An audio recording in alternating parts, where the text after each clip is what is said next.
Hey there, I'm Rami, and it's time to start up year 4 of BrookClan. This year had a good bit happening, and there's something super exciting that I'm stoked to introduce.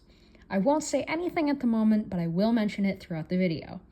I'm really liking what's been happening, but without further ado, let's get into StarClan. The first cat in StarClan is our hardworking Jump Talon. He died the very first moon this year of Yellow Cough, dying at 86 moons old. Now, since he died on the very first time skip, he really didn't do anything this year. However, he did get the chance to give an omen while in StarClan. This omen, which was related to the thing I'm introducing, which will be sprinkled throughout the year and explained at the end. Now, since Jump Talon did next to nothing interesting, let's move on. Next up is Oak Sprout, and he died fulfilling his prophecy, which, if you don't remember from year 1 of BrookClan, is the great oak will shield the brook from sunlight. He died on moon 3 at 32 moons old, and he died to a dog. Now, this dog had been a problem the whole year up to then. The very first moon, Oak Sprout found a modeled clan warrior who'd been attacked by the dog but had managed to get away. Moon 2, Comfrey Talon and Gill Whistle tracked down the dog but got scattered by it. And finally, on moon 3, Apricot Star tracked down the dog, quickly running back to camp for reinforcements, which happened to be Oak Sprout and Gill. Oak Sprout died to the dog, giving Gill a chance to escape, but he also managed to kill the dog in the process. I imagine the dog's name was probably Sunny or something similar, so Oak Sprout protected BrookClan from Sunny, fulfilling the prophecy. Other than that, Oak Sprout hasn't done much in StarClan, so on to Nuka, who died during the Moon 6 time skip at 127 moons old. Now, the time skip says that he was found dead near the Spike Clan border, but I think what actually happened was that he was murdered by Haven and Stakeclaw, and I actually drew a picture of that event, so blood warning real quick for that. Picture should be up on screen by now. When he died, he'd just gotten an apprentice in Blue Paw, Apricot Star's daughter, and Haven and Stakeclaw saw this as a threat to power, since Nuka was the most senior warrior and now fit the criteria for becoming deputy. The image should be gone now, by the way. If they killed Plumleaf like they were planning, Nuka was one of the most likely cats to become deputy, and Haven and Stakeclaw wanted one of them to be picked as deputy, not him. So they murdered Nuka, put his body on the Spike Clan border, and hoped that would lower relationships with the other clan. Possibly even going to war to maybe whittle down Apricot Star's lives. However, this year Nuka was really good with the younger members of the clan, especially his apprentice. Blue Paw trusted him a lot, opening up about things that were upsetting her and confessing to strange dreams. Nuka was just generally really approachable, and I think he would have made an excellent mediator if he chose to be. Sad to see him gone, but let's move on to the most interesting cat who has died. Deepaster died moon 10 at 57 moons old. She died to an ambush of rogues on a solo patrol, but I have added a bit of lore because of her death. Now, since she wasn't terrible enough to get into the Dark Forest, like she didn't kill or injure her kits or anything, but she was a fairly neglectful and disinterested mother, so I didn't want to send her to the Dark Forest, but I didn't really feel like she deserved to go to StarClan, so I just created an entirely new section of Cat Afterlife, which I call the Half Moon Strip.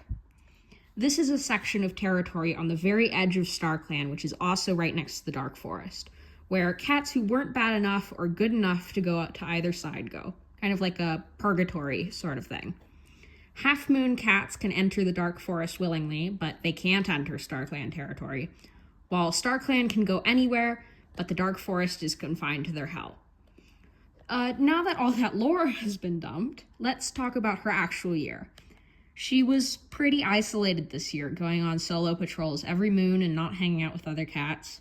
A couple cats in particular really didn't like her, with Apricot Star hating her and Goosewish hissing at her.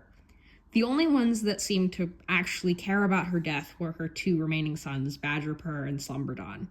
But anyways, I'm actually kind of happy that she's dead, because I really didn't like her. On to the living cats. First up is our leader Apricot Star, who is 122 moons old now and still has her 8 lives. She seems to be getting really lucky with not losing lives, which is really good. Most of the clan thinks she's an excellent leader, and she's been really good at keeping the clan prosperous and peaceful. However, she's been worried about her legacy this year. She's worried that since she's getting older, she won't have the time to do anything super memorable or epic, and that she'll be forgotten. So, she created a new piece of BrookClan culture. She decided that the important roles in the clan, which would be the leader, the deputy, medcats, and mediators, would use colored dyes in certain patterns to denote their positions. The leaders would wear blue dyes and use star shapes. Deputies use purple dye and use moon shapes. Medcats use green dye with plant shapes. And mediators use yellow or orange dye and paw and heart shapes. She wanted to leave a lasting impact on the clan, and she thought this was a great way to do that. Other than that, she's mostly just being an excellent leader. Next is our deputy Plumleaf, who is now 45 moons old, and her new mate Badgerpur, who is now 41 moons old and has changed from very clever to incredibly clever. They became mates Moon 10 after Badgerpur had a nervous breakdown in front of her, and she promised to never leave him. Now, I'm going to talk about Badgerpur first, since he's had yet another terrible year. His brother and his mom both died, leaving him with only Slumberdawn and his brother's kits as blood-related, and he's been having terrible nightmares about losing them too. This pushed him to act on his crush on Plumleaf, since he didn't want her to leave him. Now, this might just be a setup for even more angst, though, since Plumleaf is Haven and State Claw's prime target right now, so he might just lose her too. However, Plumleaf is currently pregnant and will have her kits on the very first moon next year, so hopefully that may help stabilize him a bit. Badgerpur also got a scar on his tail from an eagle. Now, as for Plumleaf, she's been pretty average this year. She's been good at hunting, good at organizing patrols, and good at all the other things a warrior does. She's mostly just been a tether for Badgerpur this year, however, she has had the threat of Haven and State Claw looming over her.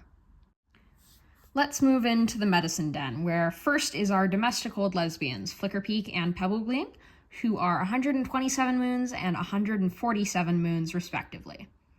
Flickerpeak has not been doing basically any medcat duties at all lately, and everyone considers her basically retired and consider her apprentice to be the head medcat now. Flickerbeak's trait even downgraded from valuable insight to just helpful insight, so I think she's been moving away from her duties as medcat to just spend time with her wife. However, she did end up getting an omen about the thing I'm implementing, which I'm just going to call mythic omens from this point forward for simplicity's sake. She's not very bothered by what it means for the clan, because she just wants to relax at this point. As for Pebblegleam, she's completely and utterly in love with Flickerpeak. It is so cute. Pebblegleam loves entertaining the kits and apprentices and is happy to help with building and organizing the camp whenever it's needed. She loves the feeling of the sun and laying in it with Flickerpeak and seems really happy. I just love how domestic these two are. Now on to Flickerpeak's successor and his apprentice. Widely regarded as head medcat, Dahlia Paw, now a Dahlia Tiger, is now 21 moons old, oblivious, and has unnatural senses. Additionally, he's come out as transmasculine this year, which I find fantastic. He decided he wanted to transition to being a med apprentice on Moon 1 of this year and became a full medcat at 13 moons old, celebrated for his hard work. Only 3 moons after becoming a full medcat, he accepted Peakpaw as an apprentice, who is 11 moons old, loyal, confident with words, and a mossball hunter. She's also one of Slumberdawn and Snipscreech's kits. Since Dahlia Paw slipped so easily into the role of medicine cat, and even took interest in Peakpaw while she was still a kitten, Apricot Star trusted him with her training instead of giving her to Flickerpeak. Peakpaw has taken to being a med apprentice like a fish to water, having an excellent nose for finding herbs, even though she tends to wander at times. Both her and Dahlia Tiger have received multiple mythic omens this year, suggesting that StarClan is really worried about it and that whatever they're about is coming soon. Dahlia Tiger also got wrist cuffs, or bracelets, made of sheep's wool, which was gathered by Plumleaf and State Claw when they found a doomed sheep and brought its meat and wool back to camp. Dahlia Tiger uses her bracelets to hold herbs in when she needs to transport large amounts. Now eldest of the warriors, Ratweb is now 123 moons old.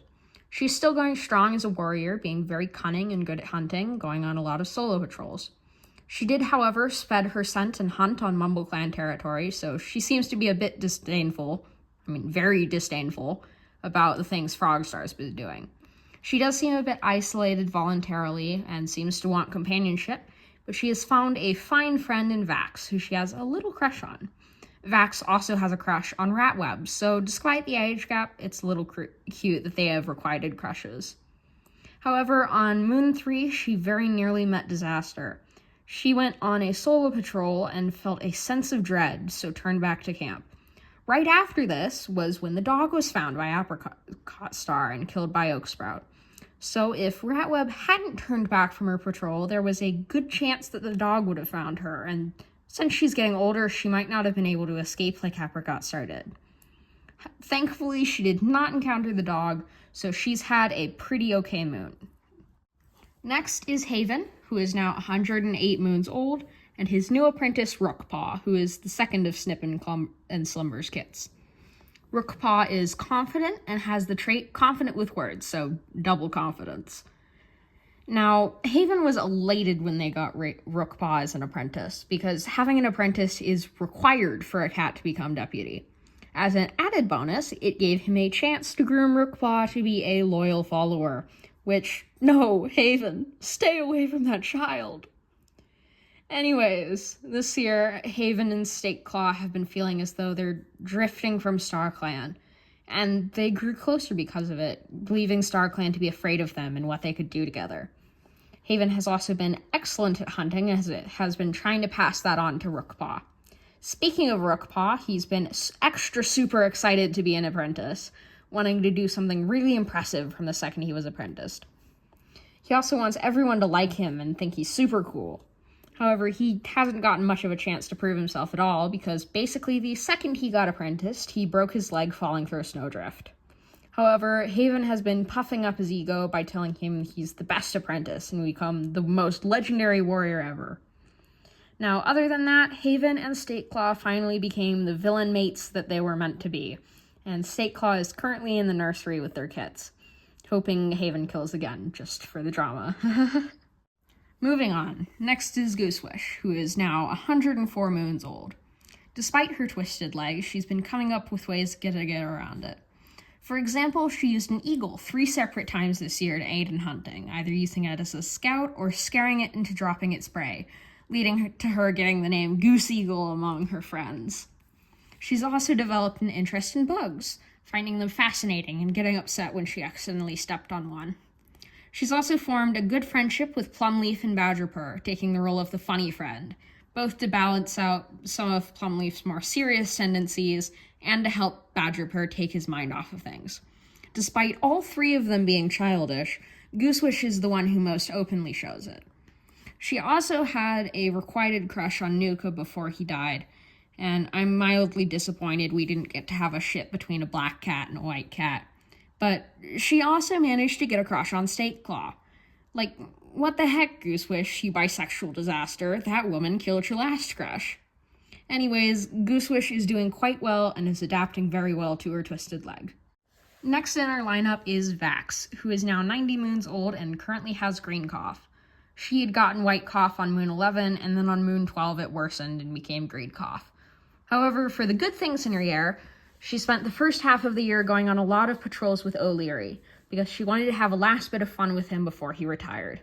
At one point, they did come across a thunder path, and she had to escort him back to camp because he had a trauma flashback and freaked out. So she was very careful after that to know where thunder paths were and avoid them. Other than that, she's been interacting a lot with everyone in BrookClan, trying to get to know them better. She's been really interested in everyone in their stories, and is really invested in getting used to clan life. But Vax has been trying her best to make new friends now that O'Leary is retired. Next is our creamsicle couple, who are being adorable as usual. Snipscreech is now 78 moons old, and Slumberdawn is now 41 moons old. This year they had their 2 kits on Moon 1, and Slumberdawn was ecstatic that they both look like their mom with their cobra hoods. He really loves his wife. It's so cute. As for Slumberdawn, he spent his year living in the moment, enjoying the beauty of the mountains and his wife. He also got an apprentice in Hillpaw, who was yet another cat fleeing from BrookClan. He taught Hillpaw that he should care for everyone and give cats a fair chance. Snip Screech, on the other hand, has been much firmer this year, unwilling to let her clanmates make silly mistakes. She's been striving to gain respect from everyone, wanting to be seen as a very dependable warrior, even if it means that she has to criticize others to help them improve. Her leg also finally healed up, however, it did give her a scar and her leg is now twisted. She also does appreciate Slumberdawn's more laid-back approach to things at times, since she can relax with him and knows he'll give her the most honest advice he can. I absolutely adore these two.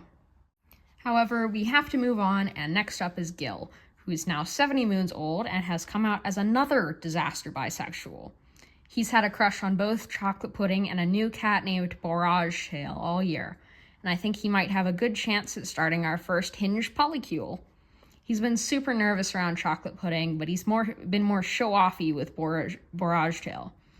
I think that since he's known Chocolate Pudding longer, he's worried about messing up a friendship, but since Borage Tail is new, he's acting more confident than normal to show off to her. However, Gil is a little shaken up after Oak Sprout killed the dog, since he was the one that Oak Sprout had to create an opening for him to escape. I think he blames himself just a little bit for the other cat's death, but he's getting over it. Other than that, he's been his regular showboating self. Zinnia is up next, and she's now 64 moons and just as angry as ever. Her leg also healed twisted, so add another cat to the Twisted Leg Club. Her leg does seem to be twisted worse than Goosewish or Snip Screech's, since it's been getting sore a lot. She's also been having a lot of bad luck with encountering Two Legs. The whole year, Two Legs have been constantly gathering at the base of the mountain that BrookClan lives on, but Zinnia has been encountering them the most, and is wanting nothing more than to shred their pelts. However, she's stuck to just spitting in their direction, since she knows she wouldn't be able to take on that many Two Legs by herself. And as an added thing, Zinnia got a mythic omen this year.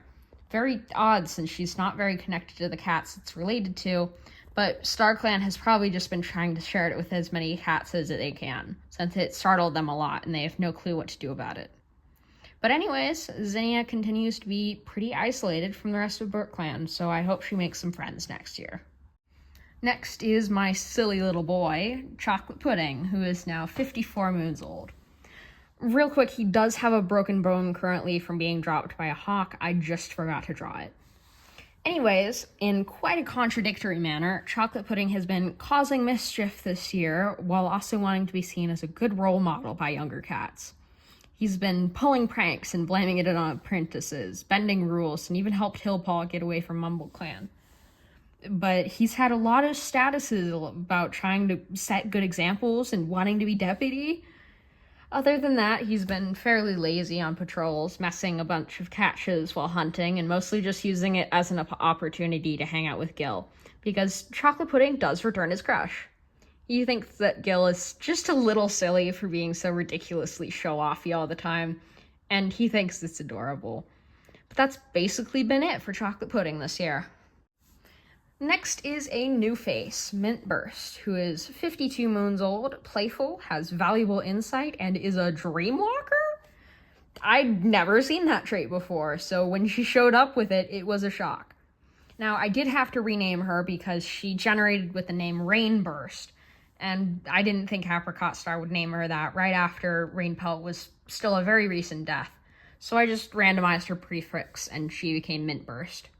Now, Mintburst joined BrookClan on Moon 11 after being found by the Thunderpath, and she has a broken back from being hit by a car. I think that with her dreamwalking skill, she was able to walk in the dreams of some BrookClan cats, and was intrigued by their way of life, so she went searching for the cats that she keeps seeing in her dreams. It's unfortunate that she had to meet them by being rescued from the Thunderpath. Since she joined so recently, she hasn't had the chance to interact with anyone much yet, but she does seem to be a bit touchy about her past, since she hissed at someone for asking about where she used to live. Hopefully we can see a bit more of her character later, but let's move on for now. Next is a second newcomer, who joined after being approached by a patrol. Barrage Tail is 51 moons old, troublesome, and a formidable fighter. She is the second cat that Gil has taken an interest in, and he seems to have a taste for playful, troublemaking cats. She does have a crush on him too, by the way, and she likes to act like she's super awed by all of Gil's boasting while giggling behind her paw. Barrage Tail seems to have a natural charisma, helping improve relations with Model Clan and very quickly making friends. She's also taken to hunting like a fish to water, catching a rabbit the same moon she joined the clan. I'm really liking her so far, hoping to see more of her. Next is Cloverwing and Gil Whistle, who are now 46 and 40 moons old respectively, and they became a couple this year.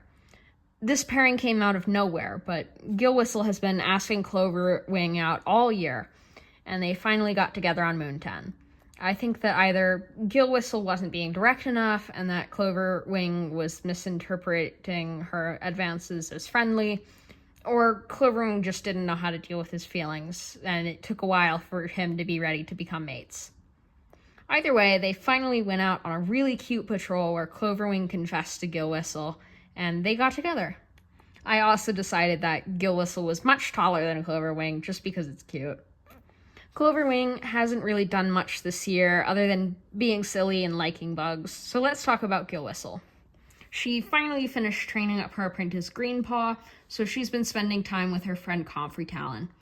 They went and antagonized Mumble Clan a couple times to spite Comfrey Talon's old leader. She's also been teasing and playful on patrols with Cloverwing, running and playing with him, teasing him while sparring, cuddling with him during a snowstorm. Gil Whistle clearly wanted to tell Cloverwing about her feelings for him, but I don't think she knew how to put it into words exactly. But that's all this year for these two. On to Nakuzo Needle, who is now 44 moons old, and his new apprentice Splashpaw, who is 10 moons old, competitive, an avid play fighter, and Chiveclaw's only son. Splashpaw got apprenticed on Moon 8, and he was so excited that he shoved his snout into Nakuzo Needle's way too hard. Now Nakuzo Needle, before getting Splashpaw, was doing everything right. He was doing great at hunting, fighting, everything a warrior needs to do, and he felt like a true anime protagonist. But the second he got an apprentice, he started doing everything wrong. He's missing all his prey, he can't even chase away a small dog.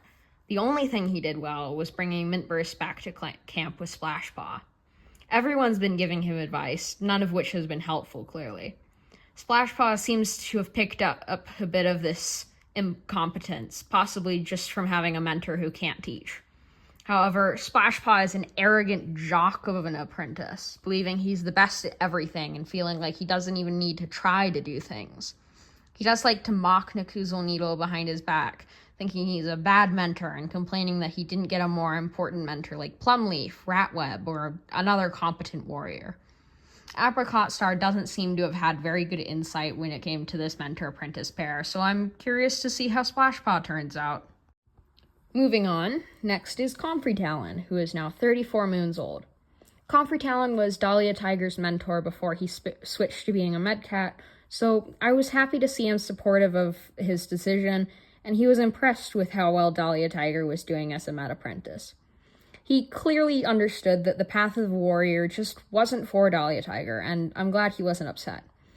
And since he took over the second half of Bluepaw's training after Nuka died, he basically has a full mentorship under his metaphorical belt. He taught Bluepaw a good chunk about navigating steep slopes and hunting in rocks, and he also taught her some good techniques for debate. Speaking of, Comfrey Talon has continued his love of debate, getting into silly arguments about utterly trivial topics just to see how other cats react. He's also been visiting the medicine den to chat with Flickerpeak and Dahlia Tiger about what being a medicine cat is like, and it's really sweet that he continues to support his old apprentice in his interests. Dahlia Tiger probably sees him like an older cousin or a family friend that's called an uncle. Comfrey Talon has opened up so much over these past 2 years, and I love seeing him flourish now that he's away from Frogstar. Now on to our first graduated apprentice of the year. Greenpaw has become Green Leopard on Moon 3 at 14 moons old, and she was celebrated for her foresight. Green Leopard is a largely independent cat, disregarding other cats a lot of the time and thinking mostly of herself, even considering breaking the code to eat prey on patrol just because she was hungry. She's haughty and dismissive, thinking she only needs herself and that everyone else will only slow her down. She's very indulgent in personal luxuries, doing things like taking the tastiest prey and rolling in catmint instead of doing her job. She's like a spoiled princess who's never gotten told no and been forced to get along with others, and I kind of love her for it. Like, sure, I want her to make friends and see the merit in teamwork, but she's so unique in personality, and I like that. Other than that, she's been passable at things like hunting. Excited to see more of her. Next is the second of the Goth twins, Thornscratch. He was made a warrior on Moon 6 and was honored for his observance. He worked really hard to graduate and wanted to help out in every way he could once he was a warrior. He played with kids, cared for the elders, helped out the medicine cats in collecting herbs, and just really seemed to be a cat that everyone could trust. He's also been keeping a close bond with Dahlia Tiger, being supportive in his transition, and even bonding with him about a mythic omen that Thornscratch had. Thornscratch even has a crush on Cloverwing, which he returns, so there is a possibility for a second hinge polycule of Gillwhistle, Cloverwing, and Thornscratch. But Thornscratch has also been really great with younger cats, willing to take a big brother role for any kit that needs it, and help out when an apprentice is having trouble with a technique. I love this helpful boy, he's so sweet. Next is Apricot Star's daughter Blue Kit, who is now Blue Roar. She is now 14 moons old, and her traits changed to adventurous and good storyteller. She was apprenticed to Moon 4 at Anuka, and graduated Moon 10 at 12 moons old, where she was honored for her versatility. Blue Roar is very outspoken and bold, not afraid to speak her mind. She has a particular zeal for learning, especially as an apprentice, trusting both her mentors a lot and soaking up everything they said. She's capable of changing her thought patterns quite easily, taking criticism very well and changing herself to be a better cat accordingly. However, she wasn't afraid to challenge criticism if she thought it wasn't right. She kept her want for learning through adulthood, taking chances and taking the road less traveled just to find out something new or protect what she thought was right. However, this willingness to rush forward led to her getting injured on Moon 11, when her patrol found a two-leg with a cat in a bag, and they rushed to try and rescue the cat. Blue Roar got kicked in the head by the two-leg, and they were forced to retreat without helping the trapped cat, hoping for her to make a swift recovery. Next is our third BrookClan escapee. This is Hillcrawl, who is 14 moons old, righteous, and a good speaker. He joined Moon 5 after being found fleeing his clan by Gil and Chocolate Pudding. He was apprenticed to Slumberdawn and became a warrior on Moon 10 at 12 moons old, and he was honored for his devotion. During his warrior ceremony, he promised to always do what was best for anyone, and declared his loyalty to his new clan. Hillcrawl learned to see the best in other cats from Slumberdawn, but also learned that not everyone deserves forgiveness. He made a friend in Blue Roar, who taught him to always follow his heart and do what he thinks is right, even if everyone else wants him to do something else. He likes to think about things before he does them, as opposed to Blue Roar's brasher nature. I think he's a great addition to BrookClan, and also that he got away from Frogstar. Now, we move on to the Elder's Den, and we'll start with new gay grandpas, O'Leary and Brindlestripe, who are now 130 and 155 respectively. O'Leary ended up retiring this year on Moon 7, which gave him time to get to know Brindlestripe better. He really appreciated having a much more confident friend to lean on, and when those feelings turned to romantic ones, the confidence he picked up from Brindlestripe helped him confess. They only became mates on the very last moon this year, but I love the contrast of one being insecure and the other being confident. O'Leary could tell he was going to retire this year, so he spent his last moons as a warrior going on patrols with his friends, particularly Vax. He wanted to be sure she knew how grateful he was for being his friend and coming to find him when he disappeared. Brindlestripe, however, spent this year with the cats he cared about. He's gotten close enough with Apricot Star to jokingly sass her and for her to just laugh it off. He supported Cloverwing when he came to Brindlestripe to ask for advice in confessing to Gillwhistle. He comforted Shiveclaw when Adroit started getting worse. At some point during the year, he went missing for a few days and came back wearing his bow, but I don't think he got taken by Two Legs, since he's a little too old to have been able to make an escape. I think he just wanted to look a bit nicer, so he went and found a discarded bow and Two Leg place to bring back. I'm very glad that both are comfortable in their retirement, but it is funny that we now have a domestic grandma couple and a sweet grandpa couple. Now for the third elder, Chiveclaw is now 146 moon old, and is unhappy that she can't do as much as she could when she was younger. Her joints have started deteriorating a bit, so she can't walk as far or run as fast or jump as high as she used to. She craves the feeling of catching prey and feeling the wind running through her fur, but she understands that she's just liable to hurting herself if she tries to act like she's a warrior still. However, she's proud of her son, no matter how bullheaded he can be, and she's grateful she'll have someone to remember her when she's gone. She's optimistic about the future of the clan, however, thinking that the current apprentices are mostly capable, and the new kits will be able to break off from their parents' natures and become noble warriors. Speaking of those kits, Stakeclaw and her and Haven's 2 daughters are currently in the nursery. Batkit and Shrubkit were born on Moon 6 and are somehow the complete opposite of their parents. Their first child, Batkit, is nervous and quick to make peace, while Shrubkit is sweet and interested in clan history. Stakeclaw wishes they were stronger and more willing to fight, but all Shrubkit wants is to know about how BrookClan came to be, and Batkit just wishes her moms wouldn't make her try to pounce on her sister. Both kits can't wait to be warriors next moon, and each has their own hopes for who their mentor will be. Shrubkit is hoping she'll get someone like Slumberdawn or Chocolate Pudding, and Batkit really admires Ratweb and Gill Whistle. However, Batkit is worried that she won't get to be an apprentice in time since she currently has green cough. Not much going on with Stakeclaw, she still thinks she's better than everyone else. Alright, that wraps up the cats for this year. But I did say that I would explain the mythic omens. Now, I did draw a bonus piece for this, so the time-lapse of that will be playing while I explain. So, what I wanted to do was add a fantasy aspect into BrookClan, since I really just love fantasy, and fantasy creatures especially.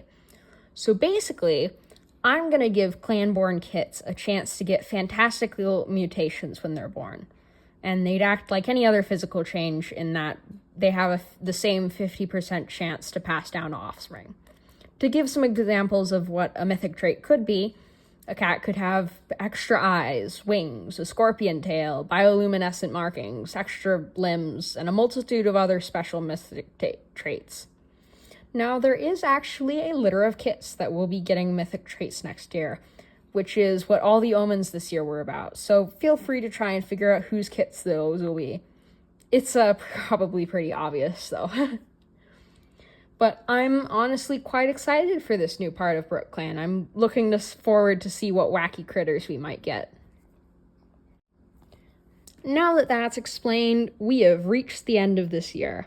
I'm so happy that we have proper villains, so ready for them to cause problems.